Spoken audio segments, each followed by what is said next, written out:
Ćao, dobrodošli Petrohić YouTube kanal, ja sam Aca, a današnji video snimamo u prostorijama bivšeg Progresa Automoto Savez, centar za motorna vozila, a ovde smo iz razloga jer hoću da istestiram i da izmerim cold air intake, odnosno usise za vazduh za ove motore.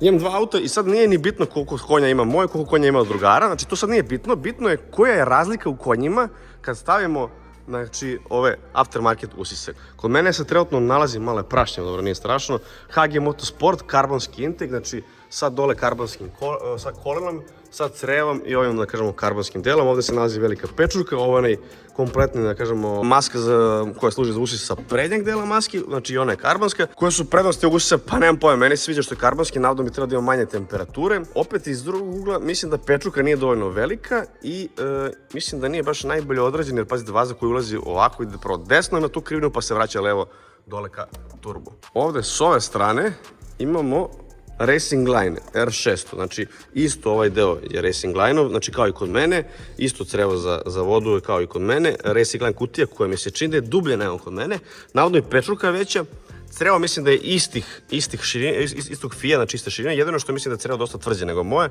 i dole opet kolano, što znači da je u principu kompletan, znači usis odavde pa do samog turba, znači ista varijanta kao kod mene, samo drugi proizvođač. Oba usisa su prilično skupa.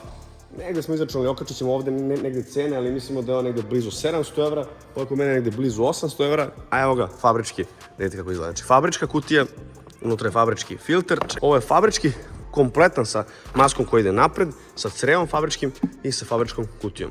I sad u čemu je fora? Tako je, i fabričko koleno. Sad u čemu je fora? Fora je da dobijete što više vazduha, što više hladnog vazduha, navodno više konja. Ja ovo neću sad moći da istestiram na vašem automobilu, na, ne znam, na Toyota Supra ili na Mitsubishi Lanceru ili na čemu god, to istestirate vi. Ja trenutno imam ova dva auta i ja na njima mogu to doradim, tako ću na njima to i uraditi.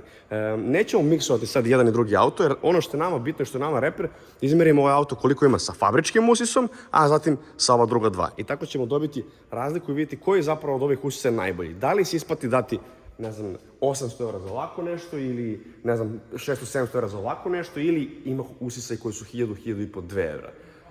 Ako je to razlika u par konja, mislim da je to bačena para, ako je razlika veća, onda to možda i ima smisla, otkud znam.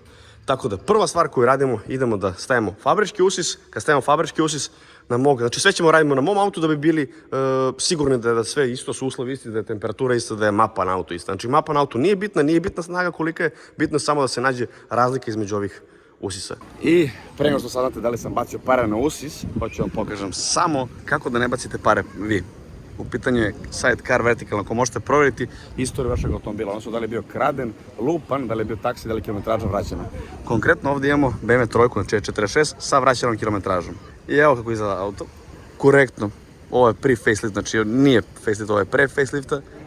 Fela mi se ne sviđa, ali generalno uradan auto, nema šta. Sve na svom mestu je 46 standard.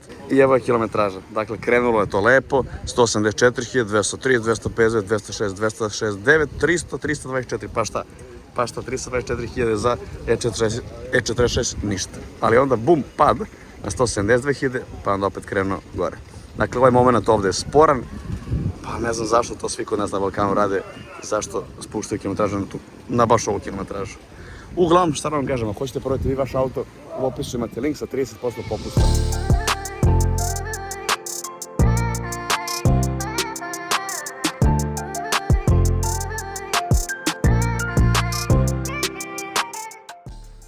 I evo ga konačno vraćen, mislim konačno, nije konačno, kao smo ga dugo vraćali, odnosno ne sam, nego nisam ga dugo vidio na autu, fabrički filter vazduha, odnosno fabrički cold air intake. Zašto ovo zovem cold air intake? Pa zato što postoji i one varijante gde se samo, znači, stavi drugo crevo ili se ne stavi, samo se stavi ovde otvorena pečurka. Sad ja ne znam koliko je to zapravo cold air intake, koliko je hot air intake. Verovatno napravi veći protok vazduha i vjerojatno dobijete bolji zvuk, ono šištanje koje se meni nešto ne sviđa, ali dobijete sigurno više toplog vazduha, dok je, da kažemo, s ovim našim usisima varijanta da je akcenat na hladnom vazduhu. Kod fabričkog je u principu ovo kućište, kao što sam pokazao, skroz drugačije, dosta je zatvorenije, iz razloga da, ne znam, odavde ne proleti, ne znam, trunje, granje, kiša, vrabci i ostalo.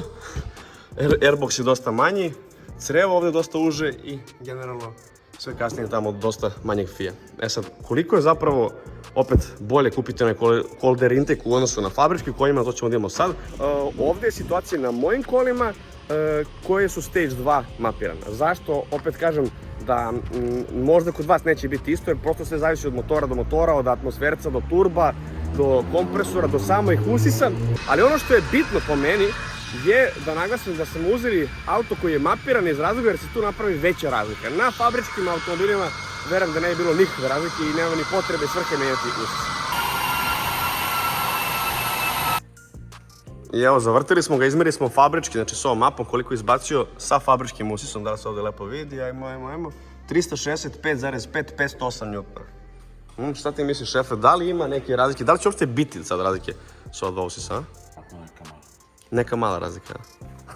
Dobro, hajde ništa da probamo. Znači, misliš da se isplati što bacamo pare na te stvari ili ne? Koji su skupi? Pogotovo ovi naši.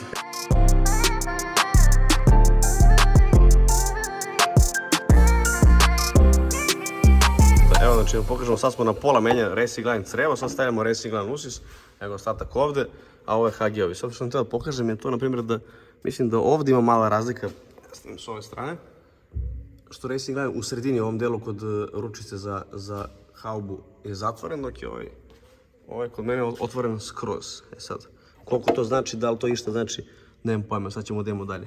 I evo ga, sad smo stavili Racing Line kod mene, znači evo kako to sad izgleda. Malo drugačije, nismo sad ove šrafove sve dotezali jer nije to sad ni bitno, bitno da sve stoji, da ništa nema lufta. I to je to, sad ćemo da ga zavrtimo i da vidimo koja je snaga sa Racing Line-om. Već smo izmerili snagu sa HG-om, ali nećemo sad da vam otkrivamo i onda ćemo na kraju da uporedimo. I Goran, šta kaže? A? Bolje vuče ovaj. Ozbiljno? Zezuš. Čekaj da vidimo. 377, 515, izvini. Evo ga, privodimo kraju, znači evo ga, opet fabrički usis je na podu, on ide u kantu ili na protiv ili gdje god. Evo ga Racing Line, vratili smo vlasniku i kod mene HG. Još jednom samo, znači napominjem da ja sam ovo radio na ovim kolima zato što smo na jednom autu iskoristili 3 različita usisa jer prosto imam usis za ovaj auto. Tako da ne znači da će kod vas rezultati biti isti na vašem autu sa vašim usisom. Znači ovo je poenta, isti auto, ista mapa, 3 različite usisa za ovaj auto. I šta smo dobili? Sad ću vam pokažemo. Znači evo rezultati ovdje, malo pre sam pokazao sve rezultate zasebno, a evo i sada svi nagomili. Znači prvi je crveni je fabrički, plavi je HF, zeleni je Racing Line i evo ih tačne, da kažemo, cifre. Znači gornji skroz fabrički, zatim ispod HF i na kraju Racing Line. Po ovome, znači 365,5 konja fabrički, 374 HF i 377 Racing Line. Što znači da je Racing Line ispao najbolji, odnosno ima najbolje rezultate. On je ovdje zeleni, tako da jako je sad ovdje to sve minimalno, ovdje nešto pikirao. Ali da kažemo da definitivno, ok, Racing Line je bio jači za malo manje od, ne u stvari za, pa da, za 2,9 konja je bio jači za nešto 2 njutna. Ono što je po meni interesantno je zapravo da je fabrički imao 365 konja, 508 njutna, a sa ovim aftermarket usisom auto ima 12 konja više. E sad, da li se vama isplati da za 12 konja više date 600-700 evra, to je sad već na vama, ali u nekoj ovog, da kažemo, priči gdje se jure performanse, zapravo to je nije toliko loše. Znači dobili smo 12 konja sa aftermarket usisima. 12 konja za 600, 700, 800 evra nije malo, ali nije malo para, ali mislim da je ok ono što smo dobili. Da smo kupili neke skupe usise za 1000-1500 evra, mislim na Venturi, na Integrated Engineering, nemam ništa protiv tih usisa, zato što su najbolji, ali ne verujem da bi bila razlika nešto puno veća. Tako da mislim da je ovo da kažemo, optimalnije opcija, ove dve, HG i Racing Line. Ispostavilo se da je HG imao 3 konja manje od Racing Line-a, što je zanemarljivo, ali kad imate 3 konja ovde, 3 konja ovde, 3 konja ovde, to onda 900, to onda bude već nešto. Skuplji je bio jedno 200 evra od Racing Line-a, ali je 3 konja manje izbacio. Međutim, ja sam ipak hteo karbonski usis, a da sam uzeo Racing Line u karbonu, bio bi negde oko 300 evra skuplji od ovog što sam ja uzeo. Tako da, iz tog razloga sam ja ipak hteo HG i mislim da nisam pogrešio. Da li ću mijenjati za Racing Line zbog 3 konja? Iskreno mislim da neću. Tako da, sad je sve na vama. Da li se vama isplati ili ne? Ja mislim da nije prevara, znači definitivno ovi Calder intake nisu prevara kad imate mapiran auto, barem ovo što smo vidjeli po mom autu. 12 konja nije mala stvar, iskreno mislim. Na 360 konja to mu dođe koliko posto? Malo posto. Ali nije prevara, definitivno ima smisla. Šta ti, šefe, kažeš, kakav si imao iskustvo do sad? Je li neko pre mene merio ovako nešto, je li sa usisom pre... Imali smo probao samo jednog Dobro. usisa. Znači čovjek je kupio usis pa je menjao fabrički. I imali smo priliku, znači, samo da merimo fabriku i taj što je on nabavio, međutim sa tim usisom nije bilo nikakve promene. Hoćeš da kažeš koji usis? Pošto znam da je, možemo kažemo da je jedan od najskupljih Jedan od najskupljih usisa, nije sad važna marka, ali jeste dosta skup. Ali tu se u principu i kada ih uzmeš u ruku jedan i drugi videlo da je to manje i više slično, jer niti ima dužinu usis i onaj fabrički je bio solidnog prečnika, tako da taj je više... Bio je prevara. Bio je maltene prevara. Na neki način jeste prevara, pogotovo za te pare da ne dobiješ bog zna šta, ali sa druge strane on onako dobro izgledao, karbonski je tako. Da. U principu slično ovo kao kod mene. Skoro kao kod mene prevara. Kao kod tebe, samo da ipak sa tvojim dobiješ te konje, svojim ne dobiješ ništa. A kaži mi, je li taj dečko to radio na valjcima? Da, na valjcima. Aha, znači okej, znači znao si ono, nije moglo se promene uslovi ili tako nešto? Ne, bukvalno, znači radili smo s jednim usisom pa smo promenili pa je mereno se. Ne, htio sam ti samo još nešto kažem, pošto planiram ovaj klip da prevedem na engleski jezik, jer vjerojatno će gledati dosta stranaca, pa ajde da budemo ono što precizniji.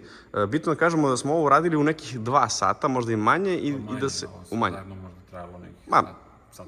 U principu poenta je da se nije promenila temperatura, nisu se promenile vlažnost vazduha i uslovi. Nije se promenilo nešto, bog zna šta, temperatura motora. Da, znači u principu priča smo bili precizni, onako. Priča konstantno. Profesionalci, nema zeze. Ništa, hvala ti, pa sledeći put ponovo kod tebe. Merimo, maltetiramo te. I evo, to je to. Krenuo sam kući, završili smo ovaj današnji dan, ovo snimanje. Neko će reći, bože, zašto ovo ikog zanima, zašto nam snimaš klipove gde pokazuješ da li auto ima 5 konja više ili manje. Slažem se da to nekome neće biti interesantno, ali opet nekoj ekipi ljudi će biti interesantno, nekoj ekipi ljudi koji voze Golfa 7, S3 ili automobile sličnih motora. Jer evo, meni bi iskreno bilo interesantno da sam ovakav klip mogao vidjeti, da sam ovakav klip mogao vidjeti pre 2-3 mjeseca kad sam uzimao ovaj usis. Jer pre bih uzeo jeftiniji usis koji daje isto ili više konja nego skuplji. A verujem i mom drugaru sa žutim TT-om. Tako da, napravit ću prevod za ovaj klip, jer verujem da će dosta stranaca gledati, jer nema ovakvih klipova puno na YouTube-u. I to je to, nadam se da sam nekome pomogao, jer meni bi pomoglo da ovakav klip ranije bio. Također, bilo bi dobro da mi vi sad pišete šta još želite da istestiram. Da li želite da, ne znam, istestiram koliko auto ima konja sa intercoolerom, bez intercoolera, sa fabričkim felnama ili sa ultra light felnama, sa sedištima koliko idem brzo ili kad ubacim kadicu. Prosto eto, napišite mi vi šta biste još volili da uporedno istestiram i da napravimo o tome. Toliko ljudi, to je to. Lajkujte, šerujte, subscribeujte, pa se vidimo u nekom drugom videu. Ćao!